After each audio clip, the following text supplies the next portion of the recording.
up for everyone here, the staff, everyone puts this on. This is great stuff. I love it. I love it.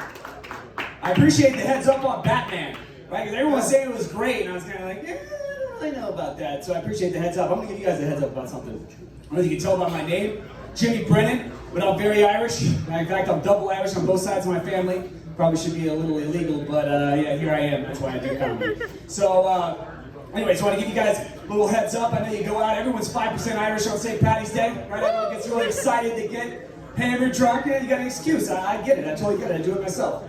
But I want to give you a heads up. The OG Irishmen, they come out on St. Paddy's Day. You know, they're very judgmental. They can get very offended.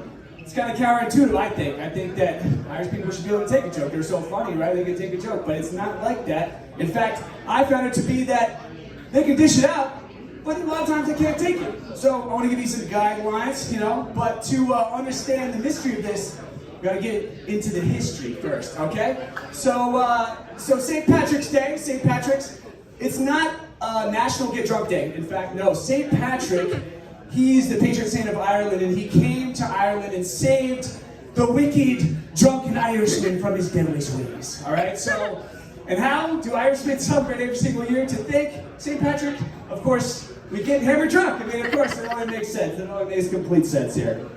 Okay, so back to the history. All right, so if you understand something about Irish people, we all immigrated here. I don't know if you know this. There's 8 times as many Irish people in America than there is in Ireland itself, right? So in the 1920s, when we all immigrated here, we were looking for greener pastures, the land of opportunity.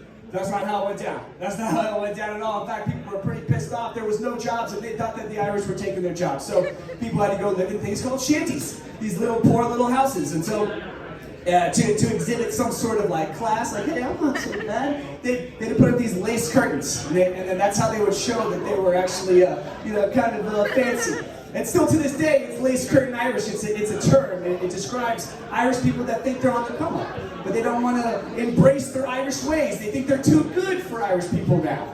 All right, so why I bring this up is because they can get very insecure, very offended if you say something that penetrates their lace curtain, goes too far, all right? So I'm going to give you a couple examples, because I am Irish. In fact, I said on both sides if you hadn't been paying attention before. And so I am experiencing this. I've lost pretty much half my family since I've been in comedy already. I just haven't gotten to the other ones yet. But I want you guys to learn from this so you don't make the same mistakes that I've made in the past. Okay, so I'm going to give 2 examples. One is okay and one's not okay. One is in front of the lace curtain, if you will, and one is beyond the lace curtain. The first, okay, so my Uncle Jack, I hadn't seen him in years.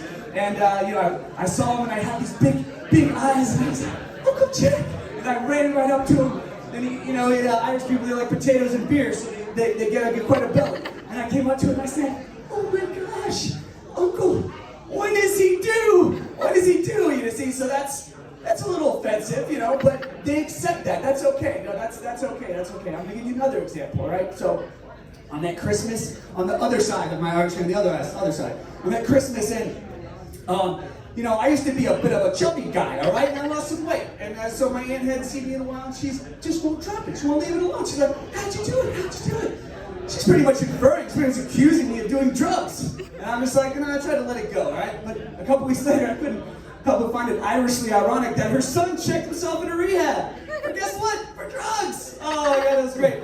So anyway, so I find it so funny. In fact, I actually do sketch comedy, and so you can check it out, BrennanProductions.com, but I did sketch comedy. I made a sketch, and the name of the sketch was That Time of the Year Again, and I kind of like reflected on the situation.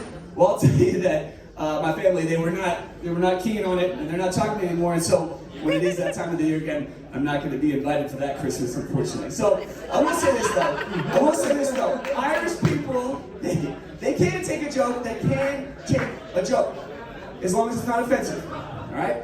As long as it's not calling them out, holding them accountable in any way, shape, or form. And no matter how ridiculous their shenanigans might be, you never penetrate the lace curtain. All right, I'm Jimmy Brennan. Have a good night, everyone.